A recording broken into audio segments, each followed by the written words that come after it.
नमस्कार, स्वागत है आपका इस बुलेटिन में। सबसे पहले मुख्य समाचारों पर एक नजर। महाराष्ट्र में एनसीपी में हुई टूट के बाद प्रदेश में राजनीतिक सरगर्मियां तेज। भाजपा ने कहा एनडीए में शामिल होने पर सभी का किया जाएगा स्वागत।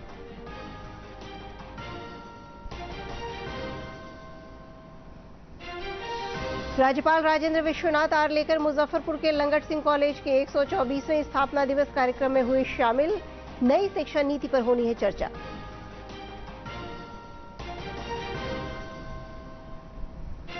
जनता के दरबार में मुख्यमंत्री कार्यक्रम के तहत नीतीश कुमार सुन रहे हैं लोगों की फरियाद।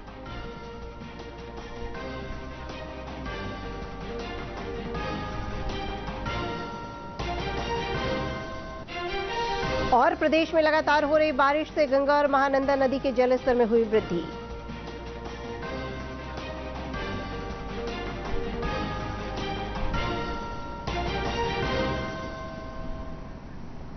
अभी तक की खबरों के साथ मैं अंशु अवस्थी।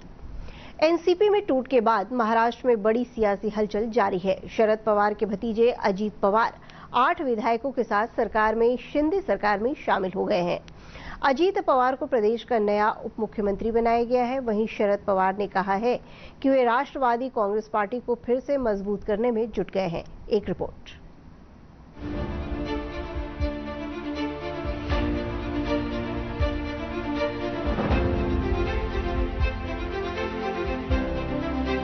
राजनीति शायद इसी को कहते हैं जिसके कयास तक नहीं लग रहे थे वो अब हकीकत में बदलते हुए सामने दिखाई दिया। दिन के मध्य हिस्से में भी किसी को कानो कान खबर नहीं हुई कि राष्ट्रवादी कांग्रेस पार्टी में बड़ी टूट होने वाली है और विपक्ष का मुख्य चेहरा सत्ता का हिस्सा बनने जा रहा है। आनन फानन में आई खबर ने सभी को चौंकाया। नजरें राजभवन में टिक गई, जहां तकरीबन 2:30 बजे एनसीपी नेता अजीत पवार ने उप मुख्यमंत्री पद की शपथ ले ली। उनके साथ एनसीपी के 8 अन्य नेताओं ने भी मंत्री पद की शपथ ली। अजीत पवार ने पिछले 3.5 साल में तीसरी बार उप मुख्यमंत्री पद की शपथ ली है। उन्होंने कहा कि पूरे विधायक सांसद पार्टी के फैसले के साथ हैं। महाराष्ट्र में पाला बदलने वाले अजीत पवार के साथ एनसीपी के वरिष्ठ नेता प्रफुल्ल पटेल और छगन भुजबल भी साथ दिखाई दिए। गौरतलब है कि अभी कुछ महीने पहले एनसीपी में चली उठापटक के दौरान प्रफुल्ल पटेल शरद पवार की बेटी सुप्रिया सुले के साथ खड़े थे और उन्होंने अजीत पवार की दावेदारी पर ऐतराज भी जताया था। मौजूदा घटनाक्रम एनसीपी प्रमुख शरद पवार के लिए एक झटका है और उन्होंने भी पूरे प्रकरण पर आश्चर्य जताया। हमारा एक सरदार साहब है, तो सरदार साहब सरदार में जो सरदार साहब की समाधि है, मैं कल वहाँ जाऊँगा, समाधि का दर्शन होगा और वहाँ से शुरू करूँगा पूरे महाराष्ट्र में जाने का, लोगों को मिलने का, अपनी नीति लोगों के सामने रखने और उनका समर्थन हमारे विचारधारा को कैसे मिलेगा, इस पर मेरा ध्यान रहेगा। राजद के राष्ट्रीय प्रवक्ता और राज्यसभा सांसद मनोज झा ने एनसीसी में हुई टूट पर प्रतिक्रिया देते हुए कहा है कि भाजपा विपक्ष विहीन लोकतंत्र में विश्वास रखती है। वीडियो संदेश जारी कर उन्होंने बताया कि एनसीपी में टूट की वजह भाजपा है। का निर्णय नहीं है, एक बहुत बड़ी स्क्रिप्ट लिख रहे हैं जिसमें प्रधानमंत्री जी और उनकी कोर टीम खुद जिम्मेवार है कि उन्होंने भोपाल से इशारा किया था एक भी भ्रष्टाचारी छोड़ा नहीं जाएगा।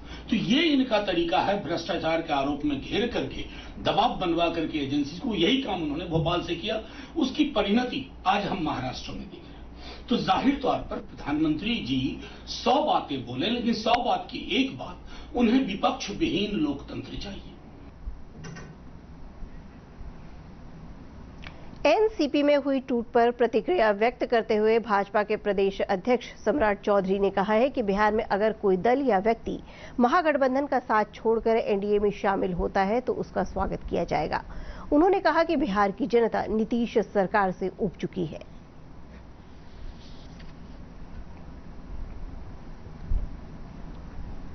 अजीत पवार जी और उसकी पूरी टीम आई, यहाँ भी कोई आएगा तो उसका स्वागत करेंगे, लेकिन यहाँ आप जान लीजिए बिहार की जनता नीतीश कुमार के खिलाफ, नीतीश कुमार जी को एक दिन भी बर्दाश्त करने की स्थिति में नहीं है। उनके विधायकों को यह लगता होगा कि बिहार में भी जनता के विद्रोह को देखते हुए जिस तरह नौजवानों पे लाठी चल रहा है, छात्रों पे लाठी चल रहा है, यहाँ विधायक भी डरे हुए हैं कि कैसे जीत के आएंगे। मोदी सरकार के 9 वर्ष पूरे होने पर शिक्षा मंत्री धर्मेंद्र प्रधान ने सार्वजनिक नीति अनुसंधान केंद्र की शिक्षा और स्वास्थ्य पर रिपोर्ट जारी की है। उन्होंने कहा है कि शिक्षा के क्षेत्र में एनडीए सरकार के दौरान औसत वार्षिक आवंटन यूपीए से दोगुना रहा है। पेश एक रिपोर्ट। ने मोदी सरकार की 9 साल की उपलब्धियों को लेकर दिल्ली में सार्वजनिक नीति अनुसंधान केंद्र के कार्यक्रम को संबोधित किया।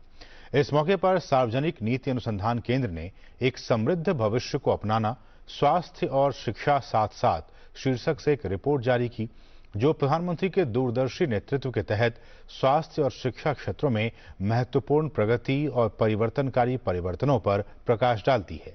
रिपोर्ट के मुताबिक यूपीए के 10 वर्षों के दौरान शिक्षा क्षेत्र में औसत वार्षिक आवंटन 43,587 करोड़ रुपए था, जो एनडीए सरकार के तहत दोगुने से भी अधिक 99,278 करोड़ रुपए हो गया।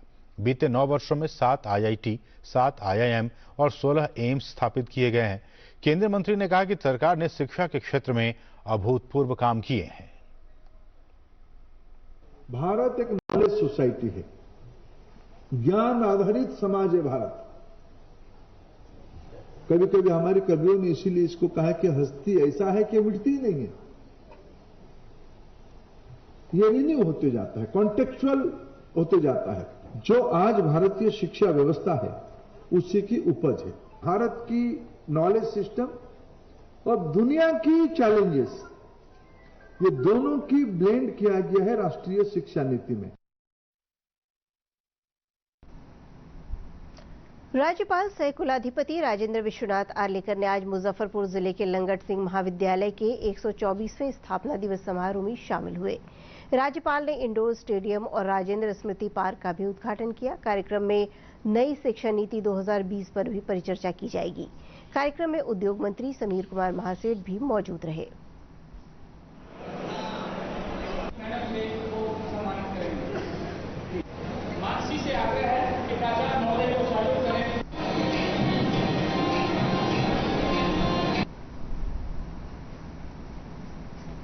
जनता के दरबार में मुख्यमंत्री कार्यक्रम के तहत आज मुख्यमंत्री नीतीश कुमार प्रदेश भर के विभिन्न जिलों से आए लोगों की फरियाद सुन रहे हैं।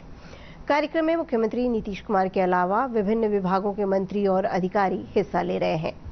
कार्यक्रम के दौरान ही मुख्यमंत्री संबंधित अधिकारियों को तत्काल समस्या दूर करने का निर्देश दे रहे हैं।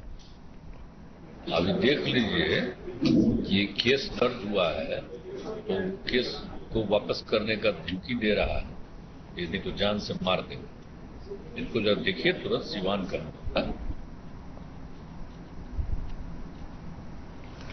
मोदी सरकार के 9 वर्ष की लोक कल्याणकारी सरकार ने प्रदेश के विभिन्न जिलों में विकास योजनाओं को गति प्रदान की है। इसी कड़ी में नवादा जिले में सड़क, रेल सुरक्षा और कई अन्य बुनियादी सुविधाओं में बढ़ोतरी हुई है। पेश एक रिपोर्ट। में बढ़ोतरी हुई है, वहीं महिला सुरक्षा और सशक्तिकरण की दिशा में कई काम हुए। आज जिले में कई लोग स्वरोजगार को अपनाकर आत्मनिर्भर बने हैं। ये भी मोदी सरकार की कुशल नेतृत्व का नतीजा है। 4 लाइन जो कि ऐसा स्थिति उस रोड का था कि रोड नहीं था, गड्ढा में तब्दील था, और आज वही रोड जो है से एकदम चकाचक बन गया है। तो मतलब विकास आप बहुत अच्छा मानते हैं? बहुत अच्छा किए, विकास पुरुष हैं और विकास किए भी। स्थानीय नागरिक सुनील कुमार बताते हैं कि गया किऊल रेलवे लाइन के दोहरीकरण से रेल सुविधाओं में बढ़ोतरी हुई। इसके अलावा रेल का विद्युतीकरण कर इसमें व्यापक सुधार किए गए। उन्होंने बताया कि रेल के अलावा सड़क परिवहन मार्ग में भी व्यापक सुधार हुए। उन्होंने जानकारी दी कि जिले में पासपोर्ट केंद्र के खुलने से स्थानीय नागरिकों को अब पासपोर्ट बनवाने के लिए पटना नहीं जाना पड़ता है। माननीय प्रधानमंत्री के रीजन में जब से 2014 से लेकर के अभी तक जो है उनके कार्यकाल में बहुत अच्छा रहा नवादा का। अच्छा, क्या देखा आपने? पूरे देश का, नवादा का नहीं बल्कि पूरे देश का अच्छा रहा स्थिति। नवादा में पासपोर्ट कार्यालय है, इसके लिए वीजा के लिए किसी प्रकार की कोई दिक्कत नहीं होती। स्थानीय नागरिक बताते हैं कि विगत 9 वर्षों में जिले में महिला सशक्तिकरण की दिशा में कई सकारात्मक बदलाव हुए हैं, जिसमें महिलाओं को चरखा एवं अन्य उद्योगों के लिए प्रशिक्षित कर स्वरोजगार के लिए प्रेरित किया गया है। बहुत अच्छा लग रहा है, सुकून मिल रहा है। हाँ। पहले से भी टाइम भी बहुत कम लग रहा है। अच्छा, आराम भी लग रहा है चलाने में। खर्च पहले खर्च अधिक था, अभी कम हो गया है। कम गया। तो ये सरकार बनाई प्रधानमंत्री के द्वारा, ये बनाया गया, कैसा लग रहा है प्रधानमंत्री का काम? बहुत अच्छा लग रहा है। स्पष्ट है कि 2014 के बाद जिस तरह से नवादा ने विकास की नई परिभाषा गढ़ी है, वो मोदी सरकार की विकासशील सोच को दर्शाती है। नवादा से श्याम सुंदर की रिपोर्ट, दूरदर्शन समाचार, पटना। आगे बढ़ते हैं। मौसम विज्ञान केंद्र ने आज राजधानी पटना समेत लखीसराय, मधेपुरा, मुंगेर, सहरसा, सारण, शेखपुरा और सीवान जिले में बारिश का येलो अलर्ट जारी किया है। मौसम विज्ञान केंद्र की ओर से जारी पूर्वानुमान में कहा गया है कि इस दौरान संबंधित जिलों में 30 से 40 किलोमीटर प्रति घंटे की रफ्तार से हवा चलेगी। लोगों को सुरक्षित स्थानों पर रहने की सलाह दी गई है। राजधानी पटना में विगत 3 दिनों से जारी बारिश के बाद विभिन्न स्थानों पर गंगा के जलस्तर में वृद्धि दर्ज की गई है। बाढ़ नियंत्रण कक्ष दीघा की ओर से जारी रिपोर्ट में गंगा के जलस्तर में हुई वृद्धि को बताया गया है।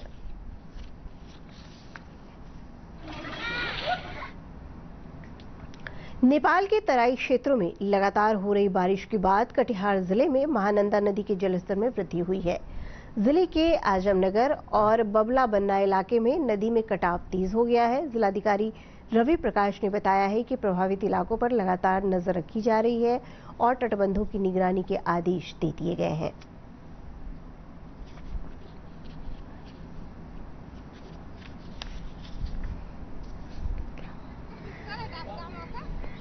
रहे हैं महानंदा के जल वहाँ पर आपदा के साथ अभी भी इस बैठक में भी जानकारी साझा की गई थी। अभी फिलहाल डेंजर लेवल से नीचे है।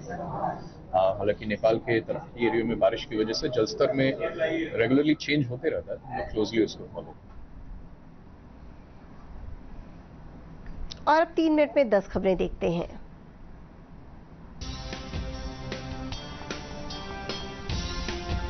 राज्यसभा सांसद सुशील कुमार मोदी ने कहा, विपक्षी एकता बैठक के कारण एनसीपी में हुआ विद्रोह। कहा, बिहार में भी महाराष्ट्र जैसी स्थिति बन सकती है।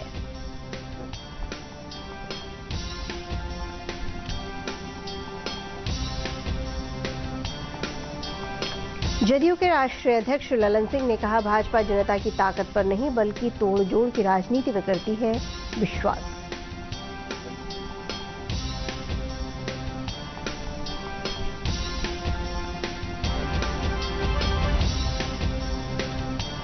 मुख्यमंत्री नीतीश कुमार ने जदयू के सांसदों से की मुलाकात। 2024 में होने वाले लोकसभा चुनाव के लिए रणनीति पर हुई चर्चा।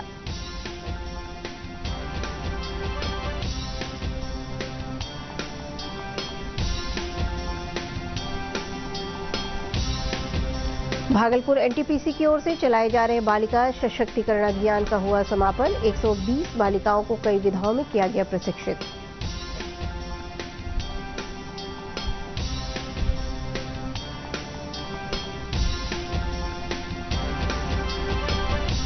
स्वच्छ सर्वेक्षण 2023 में भाग लेने के लिए पटना नगर निगम ने लोगों को कर रहा है जागरूक। स्वच्छता संबंधित गीतों के माध्यम से लोगों को साफ सफाई के लिए किया जा रहा है प्रेरित।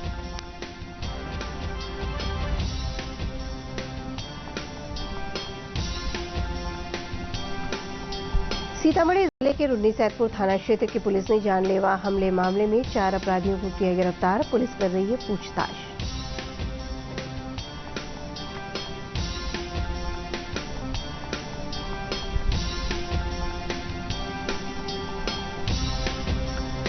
पश्चिम चंपारण के रामनगर नगर परिषद में चला अतिक्रमण हटाओ अभियान। हाईकोर्ट के आदेश के बाद नगर प्रशासन ने की कार्रवाई।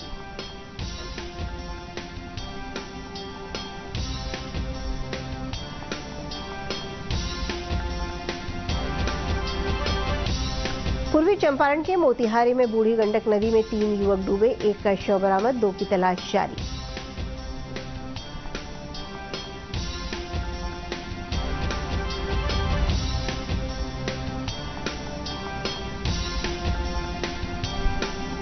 भागलपुर जिले के बबरगंज थाना क्षेत्र में पुलिस ने अपराध की योजना बनाते 7 अपराधियों को किया गिरफ्तार। अपराधियों के पास से हथियार बरामद।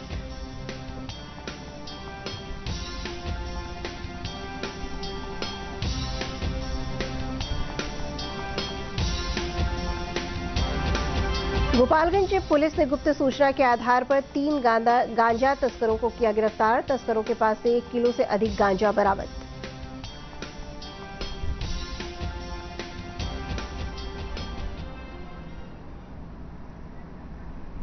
अंत में मुख्य समाचारों पर एक नजर फिर से डालते हैं। महाराष्ट्र में एनसीपी में हुई टूट के बाद प्रदेश में राजनीतिक सरगर्मियां तेज। भाजपा ने कहा एनडीए में शामिल होने पर सभी का किया जाएगा स्वागत।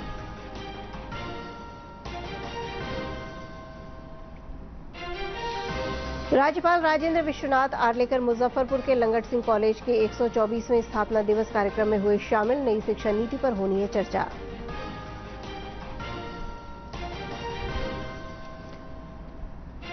जनता के दरबार में मुख्यमंत्री कार्यक्रम के तहत नीतीश कुमार सुन रहे हैं लोगों की फरियाद।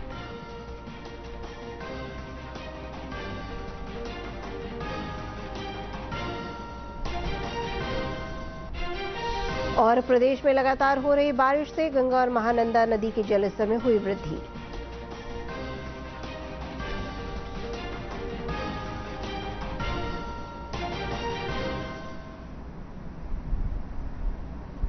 इसके साथ ही प्रादेशिक समाचारों का ये बुलेटिन समाप्त हुआ। कुछ ही देर में आप उर्दू खबरें देखेंगे। नमस्कार।